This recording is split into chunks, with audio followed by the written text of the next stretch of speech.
I'm Nicole. I'm still haunted by that fateful night when a mysterious voice saved my life.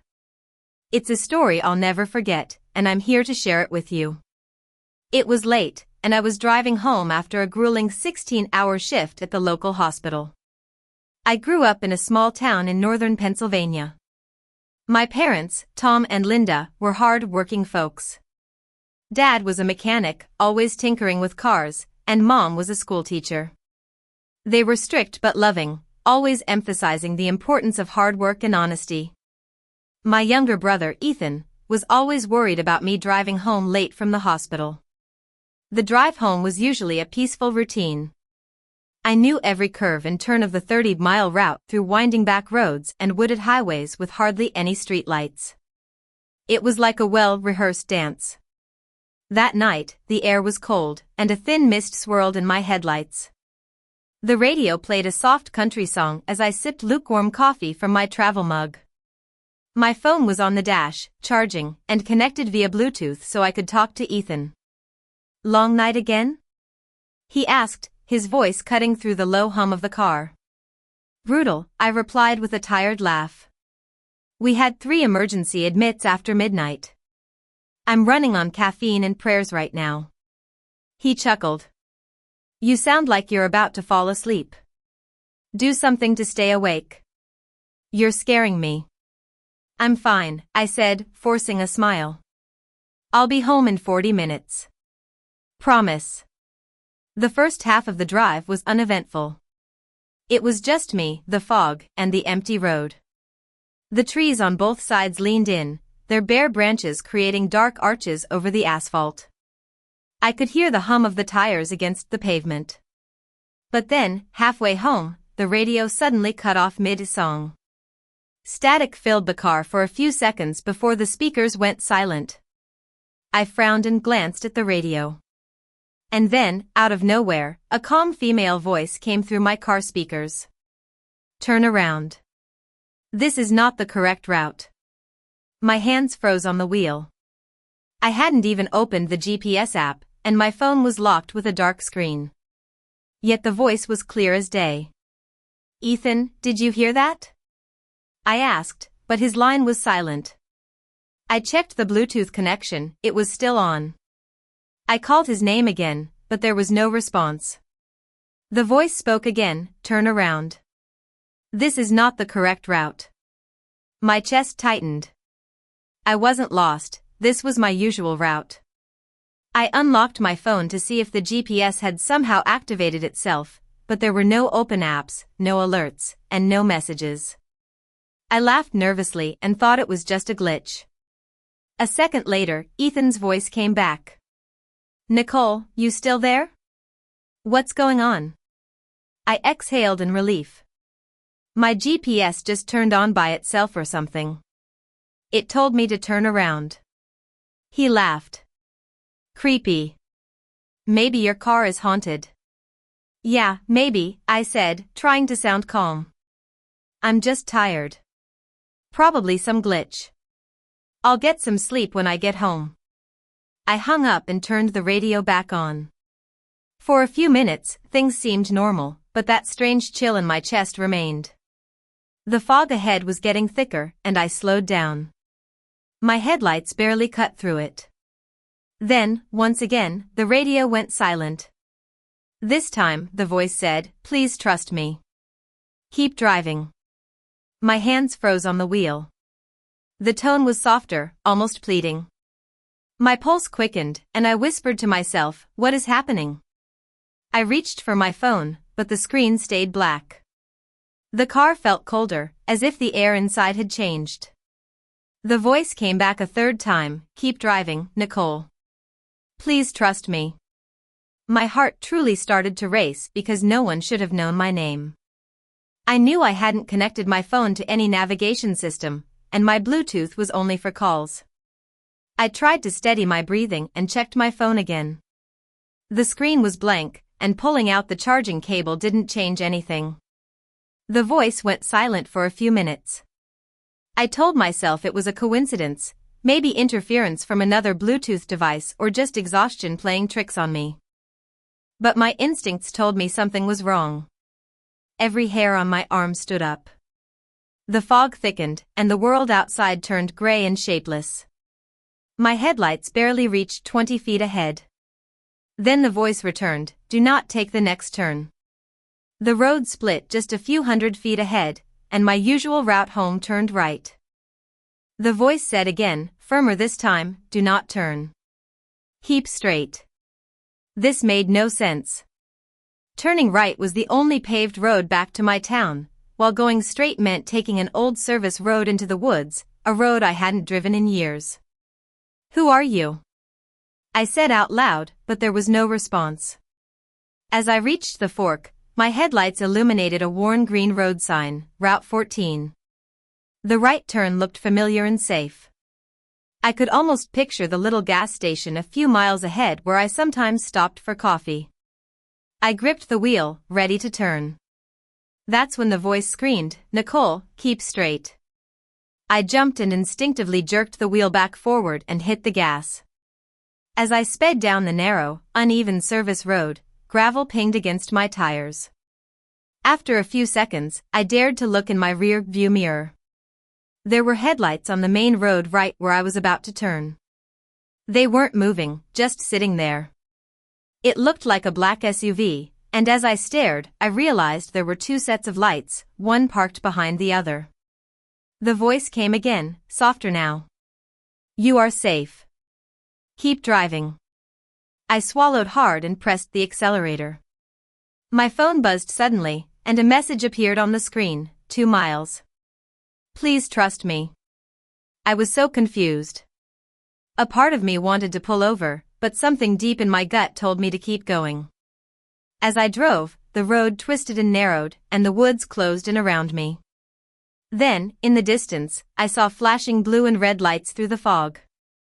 I slowed down, filled with confusion. As I got closer, I realized it was a crash site. 2 vehicles were crumpled together in the ditch, and an ambulance was parked nearby, but there was no one around. My heart pounded faster. I stopped on the shoulder. The wreck was right at the intersection where I was supposed to turn. I realized that if I had turned right, I would have driven straight into the crash at full speed. The voice had saved me. But then I noticed the black SUV. It wasn't part of the crash. It was parked just beyond it, facing the road, with its headlights off, and someone was standing beside it, watching me. The voice whispered in my ear, "Don't stop. Keep going." Without hesitation, I drove on. My hands were shaking, and I kept checking my rear view mirror, half expecting to see headlights following me. The fog was so thick it felt like I was driving through a tunnel of smoke. My phone glowed faintly on the dashboard, and a new message appeared, "You are not safe yet. Keep driving." Up ahead, I saw a small gas station. Relief washed over me. I needed people and witnesses. As I pulled into the gravel lot, my phone buzzed again. The message said, "Stop here. Wait inside." I hesitated but decided to trust it. I parked near the entrance, grabbed my bag, and hurried inside. An older man behind the counter looked up, startled by my pale and shaken appearance. "Everything all right, miss?" he asked. I nodded quickly. "Yeah, my GPS glitched or something. I think someone's following me." His expression changed to concern. "Sit down. You look like you've seen a ghost." He called the local sheriff's office. "We've had a couple of weird things happen out here lately." "You did the right thing stopping here," he said. Before I could reply, my phone buzzed again. The message read, "Stay where you are. Do not leave with anyone you don't know." I showed it to the old man, and his eyes widened. "You sure you're not pranking me?" "I swear I'm not," I said, my voice breaking. "It's been talking to me for the last hour. It knew things it couldn't possibly know." 15 minutes later, a police cruiser pulled up. Officer Miller, a tall man in his 40s, stepped inside. "Ma'am, I'm Officer Miller. You the one who called in?" I nodded. "Yes." My GPS started giving me warnings. It told me to take a different road. It said my name. He studied me for a moment. You said you saw a crash back there? Yes, I said, gripping the edge of the counter. Right where I was supposed to turn, there were police lights and cars, but no one around. He frowned. There aren't any active scenes in that area right now. Dispatch would have told me. My stomach twisted, but I insisted. I saw it. There was smoke, flashing lights, everything. He motioned for me to stay put. All right, let's check it out. You can follow me in your car. Just stay close. The old man gave me a flashlight. I thanked him, took a deep breath, and stepped outside. The fog had lifted slightly. As we drove, the tension eased a little. But when we reached the intersection where I saw the crash, there was nothing. No cars, no tire marks, no broken glass. My phone buzzed again. The screen said, 2 miles ahead. You'll understand. I started the engine again, even though I was filled with fear. 2 miles later, we reached a wide dirt pull-off. Officer Miller stopped, and I pulled in behind him. He stepped out with his flashlight and motioned for me to stay behind. What is this place? I asked quietly. Old rest area. The state closed it down after an incident a few years back, he replied. What kind of incident? I asked, my chest tightening. He crouched down near the edge of the clearing. His flashlight illuminated 2 deep tire tracks leading into the trees. These are fresh, he said. A few hours old, maybe. A chill ran up my spine. You think it's connected to what I saw? Maybe, he said. But let's not jump to conclusions. We walked into the woods. It got colder, and the air was damp with the smell of wet leaves and metal. After about 30 feet, the flashlight hit something shiny. It was the front bumper of a black SUV, just like the one I saw earlier. I gasped. That's it. That's the car I saw. Officer Miller examined it carefully. The windows were shattered, and the front end was crushed against a tree. He then walked around to the driver's side, opened the door, and leaned in. After a few seconds, his voice came out low and tense. Stay where you are, Nicole. My pulse spiked. What is it? He didn't answer right away. He reached for his radio and spoke in quick, clipped tones. Then he stepped back from the SUV. His face was pale. There are 2 people inside. Both deceased. My knees went weak. Deceased? But I saw them tonight. They were alive. He shook his head. Nicole, those bodies are wearing the same kind of dark clothes you described. Whoever you saw tonight, they weren't alive. My mind was in a whirl. How could I have seen people standing by a car that had been wrecked and abandoned for months? My phone buzzed in my pocket. The screen lit up with a message, now you know why I told you to keep driving.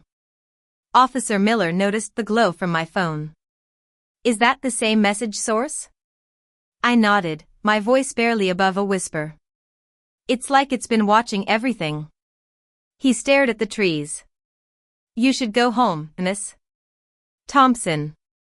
I'll have a team investigate this area. But then my phone flickered again. Don't leave yet. And just then, a noise came from behind the wrecked SUV. A low metallic creak followed by a muffled thud. Officer Miller whipped around, gun drawn, shouting, "Who's there?" I froze, staring into the dark. Then, a faint whisper came through the trees. It was a woman's voice, soft and pleading. Please help us. Every hair on my body stood up. The voice came again, closer this time. Nicole, thank you for not stopping. I realized then that the voice on the GPS, the one that saved me, belonged to her. Whoever had died in that car had somehow warned me. Officer Miller kept his flashlight on the wreck, and we didn't say a word. Whatever had happened here was beyond our understanding. My phone showed one final message before going black, "It's over now." Go home. And this time, I listened. The drive home that night felt endless. My hands were cold, and every turn felt unfamiliar. When I finally pulled into my driveway, I sat there for minutes, too shaken to move. The next morning, I called Ethan. I think something tried to save me last night, I said quietly. I told him everything. He was silent for a long time and then said, "You sure you didn't dream some of it?" "You've been overworked, Nicole." "I know what I saw and what I heard," I said firmly. Later that afternoon, Officer Miller called. We identified the vehicle. It matched a missing persons report filed almost 4 months ago. A couple, David and Sarah Green, went missing while driving through that area. I felt my throat tighten. But I saw people standing next to that car last night. They were alive. He paused. Whatever you saw, it led us to them. Without your report, we wouldn't have found that site for weeks, maybe months. So, whatever told you to go there, it was right. That night, I tried turning my phone back on. It lit up, but all the messages and data were gone. There was a single photo on the lock screen, showing the stretch of road near the crash site, taken at 11:59 p.m. The time I was driving through that area. I hadn't taken the picture. In the following weeks, I started taking a different route home from the hospital. The fog never bothered me the same way again. Sometimes, my car radio would flicker, as if reminding me of that night. A few months later, I visited the small memorial near the crash site. Someone had left flowers, candles, and a framed picture of David and Sarah smiling together. I stood there quietly and whispered, "Thank you." As I drove away, the radio turned on by itself for a second. A faint static crackled through the speakers, and then, almost too soft to hear, I heard a single word, "Goodbye." I smiled, tears in my eyes. It was no longer fear, it was peace. That night changed the way I saw the world, and I learned that sometimes, the voices we ignore are the ones that save us. If this story gave you chills or made you think about trusting your instincts, make sure to subscribe to my channel for more true and mysterious stories and comment where you're watching from. You never know, your next drive home might not be as quiet as you expect.